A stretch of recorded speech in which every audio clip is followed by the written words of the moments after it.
오늘은 데살로니가전서 8번째 시간 가려는 길이 막힐 때란 제목으로 말씀 나누기 원합니다. 지난 주일날 올렸던 설교 제목과 좀 달라졌는데요. 말씀을 준비하다가 설교 방향이 좀 달라졌습니다. 오늘로 해서 데살로니가전서 2장이 마무리되는데요. 지금까지 내용을 잠시 다시 되짚어보면 데살로니가 교회는 설립된 지 얼마 되지 않았던 신생교회였습니다. 사도 바울이 오랜 기간 사역했던 것이 아니라 매우 짧은 기간 사역하고 도망치듯 떠나야 했습니다. 이제 막 개척한 교회를 두고 떠날 때에 바울은 한편으로는 참 마음이 안타깝고 또 마음이 졸이면서도 자기가 어찌할 수 없는 그 교회를 향해서 정말로 하나님의 손에 맡겨드리는 그런 기도를 드리며 의탁했을 것입니다. 그런데 그 이후에 이 데살로니가 교회로부터 들려온 소식은 참으로 놀라웠습니다. 바로 믿음의 역사, 사랑의 수고, 또 소망의 인내와 같은 놀라운 소식들. 그래서 마게도냐와 아가에 이르는 모든 지역에 참 본이 되는 교회다라는 소문난 교회가 되었습니다. 바울은 이 소식을 들을 때에 참 기쁘고 감사했을 것입니다. 그래서 지난 1장을 시작하면서 사도 바울은 참 이 교회를 향한 그 격려와 칭찬을 아끼지 않고 베풀어주고 있습니다. 위로하고 있습니다. 그리고 지난 몇 주 동안 살펴보았던 2장에서는 이 교회를 향해서 사도 바울과 그의 동역자들이 어떤 마음으로 사역했는지에 대해서 말합니다. 여러 고난과 능력 가운데서도 사람이 아닌 하나님을 기쁘시게 해드리기 위해서 또 사람에게 받는 것이 아닌 하나님의 영광을 위해서 그렇게 사랑의 수고로 그들을 섬겼습니다. 그러나 그 어떤 것보다 이 데살로니가 교회가 이처럼 단시간 안에 그 여러 고난과 고통 가운데 든든히 세워질 수 있었던 이유는 바울이 전한 이 복음이 사람의 말이 아니라 역사하시는 하나님의 말씀, 능력 있는 말씀이었기 때문이다라고 곳곳에서 증언하고 있습니다. 지금까지 제가 설명한 내용이 데살로니가 전서 1장 5절에 잘 요약되어 있는 것 같습니다. 우리 1장 5절 말씀 다시 한번 읽겠습니다. 시작. 이는 우리 복음이 너에게 말로만 이른 것이 아니라 또한 능력과 성령과 큰 확신으로 된 것임이라. 우리가 너희 가운데서 너희를 위하여 어떤 사람이 된 것은 너희가 아는 바와 같으니라. 아멘. 상반절은 지난 1장에서 사도 바울이 그토록 이 교회를 칭찬했던 이유였습니다. 그리고 하반절의 말씀은 우리가 너희 가운데서 너희를 위하여 어떤 사람이 된 것은 지난 2장에서 사도 바울이 풀어서 설명한 내용입니다. 이어서 오늘 본문에서는 사도 바울이 교회와 본인 사이에 쌓인 오해 하나를 풀어내고자 합니다. 이 오해는 바울이 과거 데살로니가 교회에서 사역할 때에 그곳의 유대인들의 폭동으로 말미암아 거의 야반도주하듯이 그 도시를 떠나면서 일어났습니다. 바울을 비난하려던 자들은 그것을 빌미로 교회와 바울 사이를 이간하려고 했습니다. 그러면서 바울이 전한 복음까지도 손상시키려 한 것입니다. 그들의 공격은 이러한 말들로 이어졌을 것입니다. 바울은 도망간 뒤로부터 한 번도 나타나지 않았다. 이 교회에 대해서 너희 성도들에 대해서도 전혀 관심이 없고 너희들을 버렸다. 바울은 이처럼 자기의 안위만을 생각하고 돈을 얻으려는 거짓 선생들 중에 하나일 뿐이다 라고 공격했을 것입니다. 바울이 이 서신을 쓴 이유 중에는 이런 비난에 가까운 공격에 대해서 성도들에게 해명이 필요했기 때문입니다. 물론 바울이 데살로니가 교회를 급히 떠난 것은 맞지만 그가 어떤 심경이었는지를 17절을 보면 한 4가지 면에서 우리는 짐작할 수 있습니다. 17절 말씀을 우리 다시 한번 읽겠습니다. 시작. 형제들은 우리가 잠시 너희를 떠난 것은 얼굴이요 마음은 아니니 너희 얼굴 보기를 열정으로 더욱 힘썼노라. 아멘. 여기 말씀 보면 먼저 잠시 떠났다라고 말하고 있습니다. 여기서 잠시라고 하는 것은 국어사전에 보면 그냥 짧은 시간을 말하지만 사도 바울이 잠시라고 하는 것은 그런 실질적인 시간보다 그 속에 애틋한 감정이 숨어 있습니다.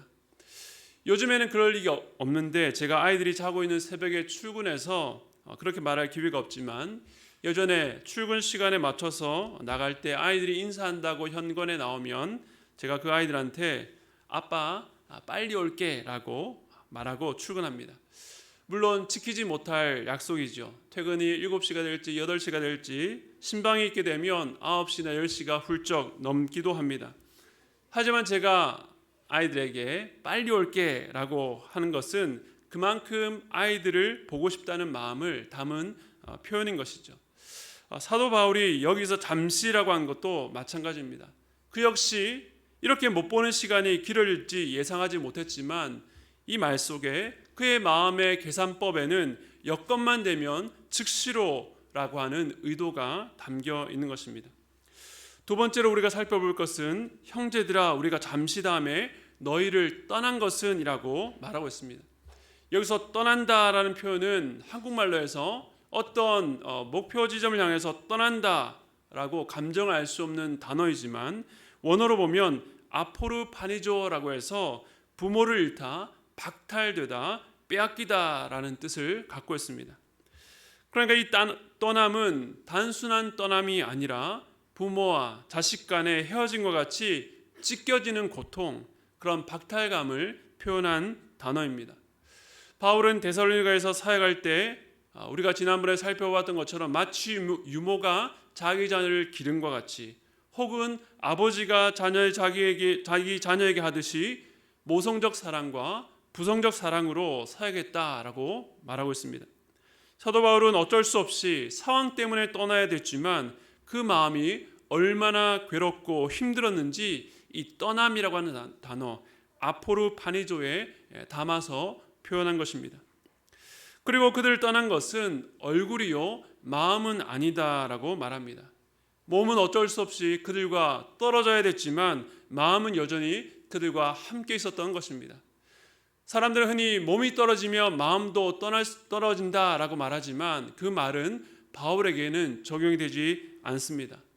바울은 늘 그 성도들을 생각하고 품고 있었습니다. 우리가 어디에서 알 수 있습니까? 우리 데살로니가 전서 1장 2절 말씀 보겠습니다. 시작. 우리가 너희 모두로 말미암아 항상 하나님께 감사하며 기도할 때에 너희를 기억함은. 바울에게 있어서 이 데살로니가 성도들은 감사의 대상이요 기도의 대상이요 기억의 대상이었습니다. 이 성도들이 얼마나 그 마음 깊이 있었는지를 우리는 알 수 있습니다. 끝으로 이러한 간절한 마음은 생각에 그치지 않고 행동으로 이어졌습니다. 17절 하반절에 보면 너희 얼굴 보기를 열정으로 더욱 힘썼노라. 이 짧은 구절 속에 그가 실제로 얼마나 애쓰고 노력했는지를 3번이나 강조하고 있습니다.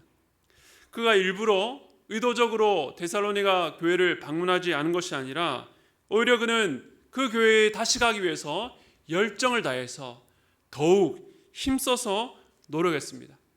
이처럼 17절 한 구절 속에 바울은 데살로니가 교회를 향한 그 마음을 꼭꼭 한 구절 한 구절에 꼭꼭 담았습니다.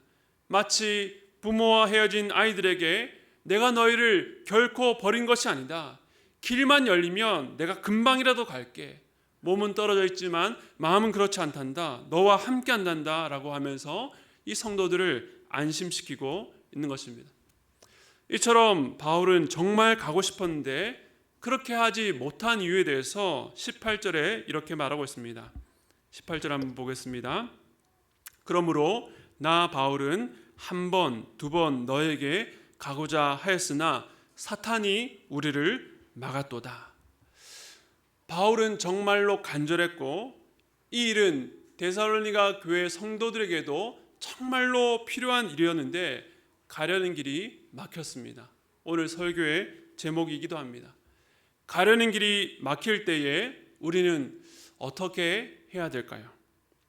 우선 오늘 본문 18절을 읽으면서 제게 의문이 생겼던 것은 하나님께서 분명히 원하시는 일이고 데살로니가 성도들에게 반드시 필요했던 일이라면 그것이 하나님의 일일 텐데 왜 하나님께서는 사단이 그 일을 막도록 허용하셨을까라고 하는 것입니다. 그런데 그런 고민을 하면서 본문을 묵상하는데 바울에게 있었던 또 하나의 사건이 떠올랐습니다. 우리 사도행전 16장 6절과 7절 말씀 함께 읽겠습니다. 시작. 성령이 아시아에서 말씀을 전하지 못하게 하시거늘 그들이 부르기아와 갈라디아 땅으로 다녀가 무시아 앞에 이르러 비두니아로 가고자 했으되 예수의 예수의 영이 영이 허락하지 허락하지 아니하시니라. 아니하시는지라. 여러분 잘 아시는 말씀이죠. 우리가 흔히 드로아 환상이라고 부르는 그런 내용입니다. 사도 바울이 2차 전도 여행 때에 비두니아, 그러니까 지금의 소아시아 터키 그 지역으로 가려고 했는데, 방금 읽었던 6절에 보면 성령이 말씀을 전하지 못하게 막으셨다라고 말하고 있고, 7절에 보니까 예수의 영이 허락하지 않았다라고 말하고 있습니다. 이 일로 인해서 바울은 소아시아가 아니라 지금의 유럽이죠, 마게도냐의 첫 성인 빌립보로 사역지가 전환됩니다. 그런데 사도 바울은 그가 가려던 길이 막히는 때에 사도행전 16장에서 성령이 막으셨다라고 말하고 있고, 오늘 우리가 읽었던 데살로니가전서 2장에서는 사단이 막았다라고 하는데, 이 사도 바울이 그것을 어떻게 분별했는지가 참 궁금해졌습니다. 지금까지 두 가지 의문점을 말씀드렸습니다. 첫 번째는 왜 하나님께서는 하나님의 일을 사단이 방해하도록 허용하시는가?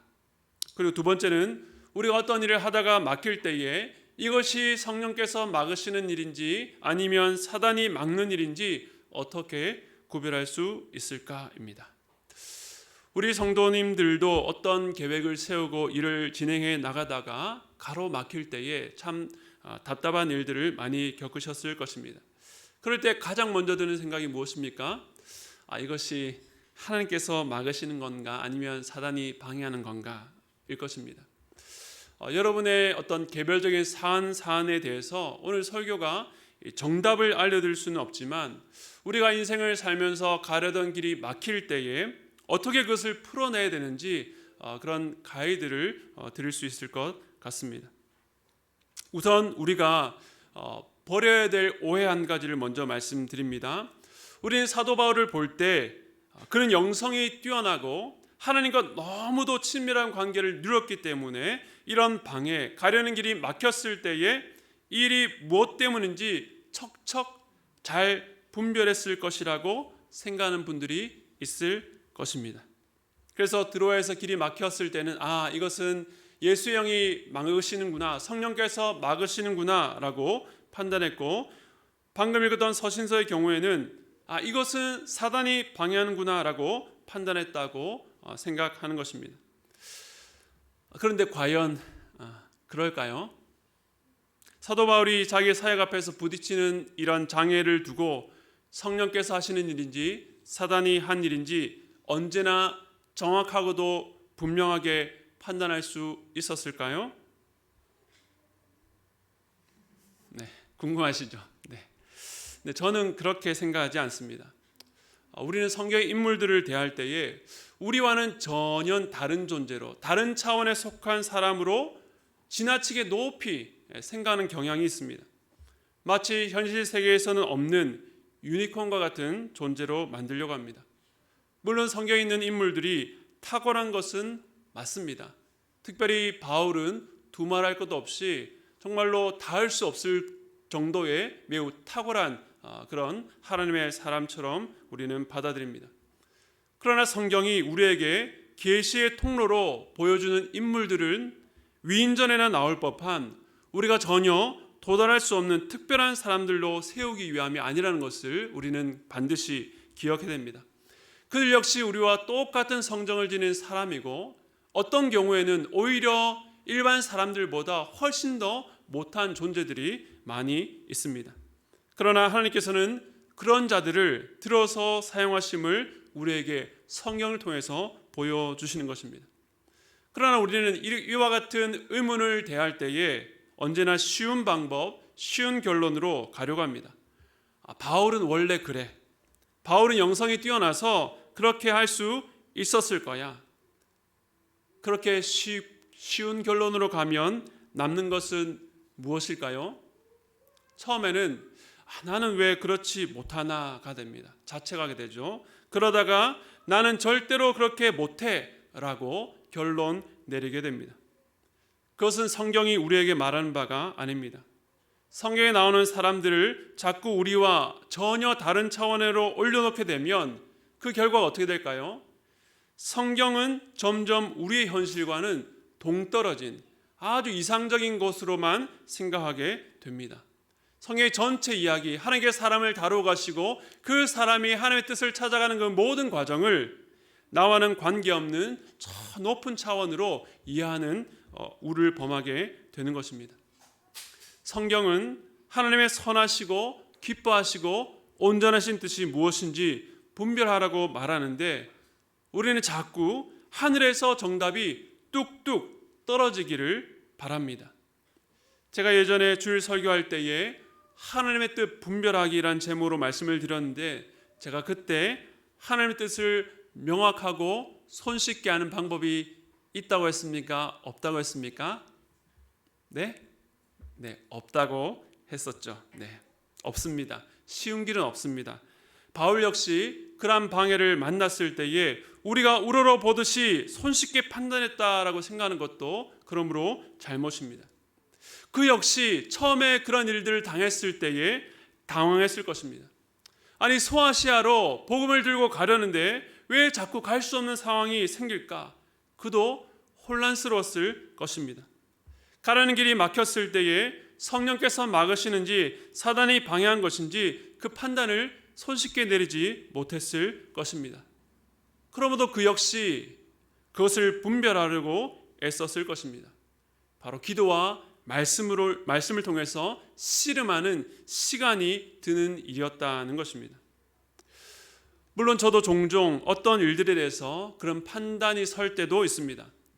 이 일을 하나님께서 하시는구나. 또 혹은 지금 이 일을 막으려고 사단이 장난치는구나 라고 직관적으로 마음속에서 판단이 설 때가 있습니다. 그러나 그렇게 판단이 설 때에 또 한편 저는 제 판단이 틀릴 수도 있다는 생각을 늘 하게 됩니다. 그래서 그런 판단, 생각이 들 때에 그런 것을 섣불리 다른 사람들에게 말하지 않습니다. 그 사안을 갖고 기도하며 여러 상황들을 들여다봅니다. 그리고 말씀을 통해서 이 상황 가운데에 하나님께서 내게 어떤 말씀을 들려주시는지 이 상황을 어떻게 해석하기를 원하시는지 귀를 기울이게 됩니다. 어떤 때는 제가 처음 가졌던 판단이 맞을 때도 있지만 또 어떤 때는 제가 잘못 생각했을 때도 있습니다. 그것은 시간이 지나고 나서야 알게 되는 경우가 훨씬 많고 어떤 경우는 시간이 지나고 나서도 그것이 어떤 것인지 모를 때도 있습니다. 그러므로 우선 우리는 그런 판단, 직관에 대해서 늘 틀릴 수도 있다라는 한계를 염두에 두어야 하는 것입니다. 그런데 종종 어떤 분들을 보면 그 확신이 너무도 강한 나머지 오만하게 느껴질 때도 있습니다. 하나님께서 자신에게 말씀하셨다라고 하고 어떤 사람의 선택이나 고민에 대해서 너무나도 명확한 답을 손쉽게 던지는 분들을 볼 때도 있습니다. 그것은 영적으로 매우 위험합니다. 물론 어떤 때는 그런 지적, 어떤 대안이 맞을 때도 있습니다. 그러나 그게 맞으면 맞을수록 더욱 위험합니다. 왜 그렇습니까? 그것을 듣는 이가 말하는 이에게 구속되기 때문입니다. 이것이 더 계속 반복되면 영적으로 메인 상태가 되어서 어떤 사안, 어떤 일에 대해서 자꾸 그 사람을 의지하게 됩니다. 불명확한 일에 대해서 하나님께 뜻을 묻고 분별하면서 하나님을 의지하면서 한 걸음씩 나아가기보다 확실한 답을 손쉽게 당장 줄 사람을 찾게 되는 것이죠. 명확하지 않은 것에 대해서 명확하게 안다라고 생각하는 것만큼 영적으로 위험한 것은 없습니다. 그런 면에서 볼 때에 명확한 답을 모른다는 것이 오히려 우리를 영적으로 더 유익하게 하는 것입니다. 다시 말씀으로 돌아와서 바울이 드로아에서 겪은 일이 성령께서 전하지 못하게 하시고 예수의 영이 허락하지 않은 것이라고 한 것, 또 데살로니가에 가려고 했던 것에 대해서 방해한 것을 두고 사단이 우리를 막았다고 한 것은 즉각적으로 알게 된 판단이 아닐 것입니다. 사도행전이나 이 서신들은 그 일어난 사건을 겪고 난 뒤에 한참 뒤에 쓰여진 것입니다. 바울은 당시에 일어난 사건에 대해서 시간이 지나고 나서야 그 일을 해석할 수 있게 되었을 것입니다. 드로아에서 일어난 일, 데살로니가에 가고 했던 그 일에 대해서 왜 그런 방해가 있었는지를 후에 이해하게 되었다는 것입니다. 바울에게 별다른 방법이 있었던 것이 아닙니다. 그에게는 구약 말씀과 부활하신 예수님을 직접 만났던 경험, 그리고 우리 주님께서 이 땅에 사실 때에 그러하셨던 것처럼 기도하는 방편만 있었던 것입니다. 제가 이렇게 말씀드리는 이유가 있습니다. 왜냐하면 바울 역시 그의 인생에서 일어난 일을 자신의 머리로 도저히 이해할 수 없어서 거듭 기도하며 뜻을 구했던 우리와 같은 사람이었기 때문입니다. 그것을 어디에서 알 수 있습니까? 조금 본문이 긴데요. 우리 고린도후서 12장 7절에서 10절 말씀 우리 함께 한 절씩 읽도록 하겠습니다. 시작.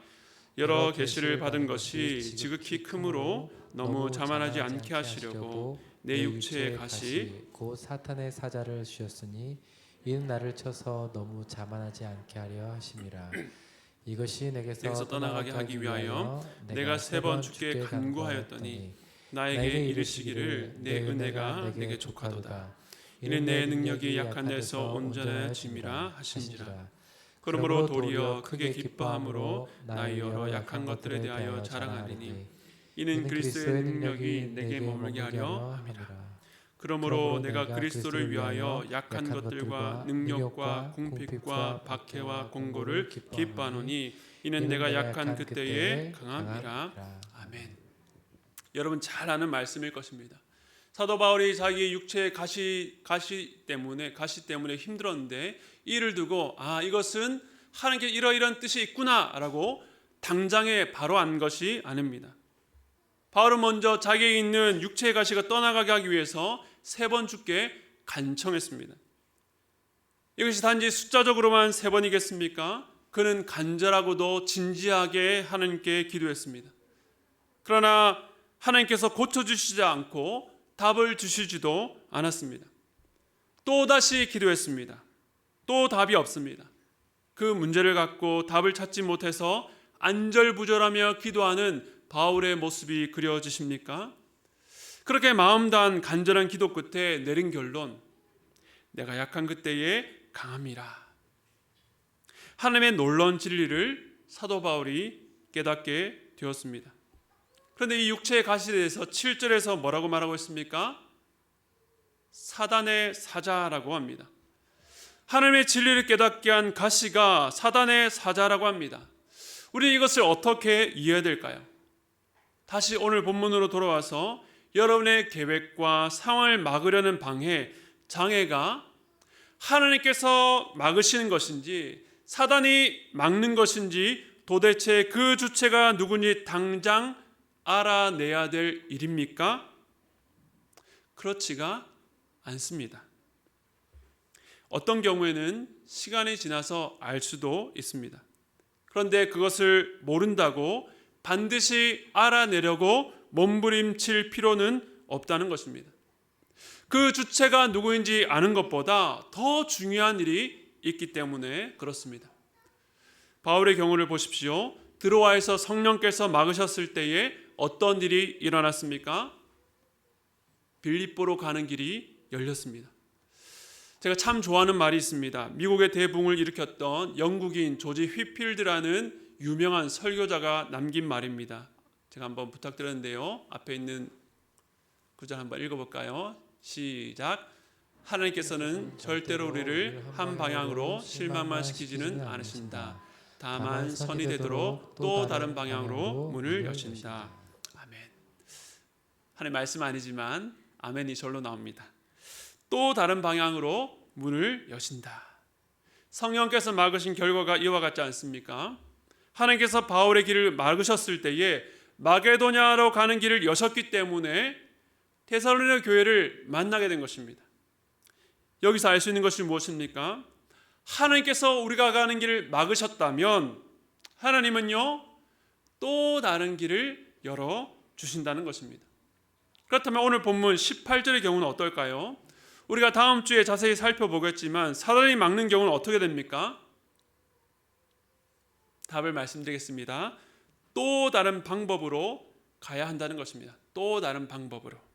바울이 데살로니가 길로 가는 길이 막히자 그는 또 다른 방법으로 나갔습니다. 어떤 방법입니까? 편지로 성도들을 만나는 것이었습니다. 데살로니가 서신을 쓴 것도 또 다른 방법의 일환이었던 것입니다. 그로 인해서 신약 시대를 사는 우리 성도들은 데살로니가서를 읽을 수 있는 은혜를 누리게 되었습니다. 뿐만 아닙니다. 우리가 다음 주에 살펴보겠지만 3장에서는 바울이 그가 가는 길이 막혔을 때에 어떤 방법으로 데살로니가 성도들에게 나아가려고 노력했는지가 나옵니다. 사랑하는 성도 여러분, 우리가 선한 목적으로 선한 일을 할 때에도 사단이 방해할 수 있습니까? 우리가 기뻐하는 뜻을 행하고자 함이 아니라 하나님께서 기뻐하시는 뜻대로 하려고 하는데도 사단이 방해할 수 있습니까? 오늘 말씀은 그럴 수도 있다는 것입니다. 우리는 우리가 선한 목적으로 하나님께서 기뻐하시는 뜻대로 행하려고 하면 모든 환경이 열리고 모든 사람들이 환영해야 된다고 생각합니다. 그러나 꼭 그런 것은 아닙니다. 때로는 선한 목적으로 하나님의 뜻을 행하기 위해서 나가는 때도 막히는 경우를 만나게 됩니다. 오늘 말씀처럼 때로 사단이 방해하는 것일 수도 있습니다. 그럴 때 어떻게 해야 됩니까? 그 선한 뜻을 포기하거나 멈추는 것이 아니라 사도 바울처럼 또 다른 방법으로 나아가야 됩니다. 우리가 가려던 길이 막힐 때에 이 일이 누구로 인한 것인지는 당장 알 수 없지만 바울의 경우를 통해서 알 수 있는 것은 하나님께서 막으셨다면 새로운 길이 열릴 것이고 사단이 막았다면 또 다른 방법을 찾아야 된다는 것입니다. 사도 바울에게 왜 또 다른 방법을 찾아야 될 사명이 주어졌을까요? 사도 바울에게 있어서 이 데살로니가 성도들은 그러한 방해로 포기될 수 없는 존재였기 때문입니다. 사도 바울에게 이 성도들이 어떤 존재인지를 우리 함께 읽겠습니다. 데살로니가전서 2장 19절 20절 말씀입니다. 함께 읽겠습니다. 우리의 소망이나 기쁨이나 자랑의 면류관이 무엇이냐? 그가 강림하실 때 우리 주 예수 앞에 너희가 아니냐? 너희는 우리의 영광이요 기쁨이니라. 아멘. 하나님 아버지와 주 예수 그리스도 안에 있는 존재인 성도 그 자체가 바울에게는 소망이요 기쁨, 면류관이요 영광이었습니다. 이 성도들은 바울과 어떤 계약서로 맺어진 거래 관계가 아니라 복음으로 난 자녀요, 바울은 그들의 영적 아비로 그들을 대했습니다. 이들이 하나님께 소망이요 기쁨이요 자랑의 면류관이요 영광된 존재이기 때문에 바울에게도 동일한 대상이었습니다. 그렇기 때문에 그 사랑하는 이들에게 가고자 하는 일이 한 번, 두 번 막혔다고 포기할 수가 없었던 것입니다. 지금은 갈 수 없지만 나중에는 갈 수 있도록 상황을 보면서 그가 할 수 있는 일을 행합니다. 편지를 쓰고 사람을 보내고 이 모든 일은 이 성도들을 향한 사랑이 또 다른 방법으로 표현된 것입니다. 그 대상에게 집중하면 길이 막혔을 때에 또 다른 방법을 찾을 수 있습니다. 이처럼 바울이 가려던 길이 막혔을 때에 그 주체가 하나님이든 사단이든 바울을 통해서 이루려고 했던 하나님의 뜻은 막히지 않고 오히려 더욱 풍성해졌다는 것을 우리는 확인하게 됩니다. 마찬가지입니다. 사랑하는 성도 여러분, 하나님 앞에서 행하려던 일이 때로 막힐 때도 있습니다. 그럴 때 당황하지 마시고 기도와 말씀으로 하나님의 뜻을 분별하는 모험에 참여하시기 바랍니다. 물론 거기에는 시간도 필요하고 인내도 필요하지만 그 모든 과정은 여러분을 더욱더 풍성한 하나님과의 관계로 인도해 갈 것입니다. 그리고 주님께서 여러분에게 맡겨주신 사명, 그 대상에게 초점을 맞추시기 바랍니다. 막혔다 할지라도 그 상황에서 여러분이 할 수 있는 또 다른 방법을 하나님께서 지혜로 가르쳐 주실 것입니다. 오늘이 수요일인데요. 목요일인 내일부터 다락방 첫 모임이 시작됩니다. 사랑하는 성도 여러분, 오늘 바울의 고백처럼 우리가 주 안에서 서로를 향해서 당신은 나의 소망이요 기쁨이요 자랑의 면류관입니다 라고 고백할 수 있는 관계가 되기를 소원합니다. 이번 다락방 때 첫 모임 한번 보고요, 이 사람 성에 어떤지 한번 보고 그렇게 고백할 것입니까? 아니요. 먼저 이 마음을 품고 첫 모임에 참여하시기를 바랍니다. 하나님께서 그 사랑하시는 독생자 예수 그리스도의 피로 값주고 사신 귀한 영혼, 하나님 1호산 교회에서 만나게 하신 하나님의 선물입니다. 거래관계나 성격이 잘 맞아서가 아니라 그 존재 자체로 사랑하는 여러분 되시기를 축복합니다. 그런데 사랑하려고 할 때 미리 예방접종 드립니다. 방해가 있을까요? 없을까요? 있습니다. 그렇게 방해가 있을 때 어떻게 될까요? 다른 다락방으로 문이 열릴까요? 그건 정답이 아니죠. 다른 방법으로 나아가시기 바랍니다. 그래서 이번 학기가 끝날 때쯤 하나님 1호산 교회가 더욱더 하나님의 멋진 교회로 세워질 수 있기를 바랍니다. 여러 방해를 뚫고 살아가는 과정 속에 우리는 더욱더 성장해 갈 것이고 우리는 더욱더 주님을 닮아가게 될 것입니다. 그것을 믿는 여러분, 이 여정 불명확하지만 결코 그 길이 우리를 망하게 하고 실패하는 길이 아니라 우리를 더욱더 풍성한 하나님의 뜻 가운데로 인도하는 하나님의 여정인 것을 기억하시고 이 여정을 함께 서로 격려하며 위로하며 따라가는 우리 모든 성도 되시기를 주님의 이름으로 축복합니다.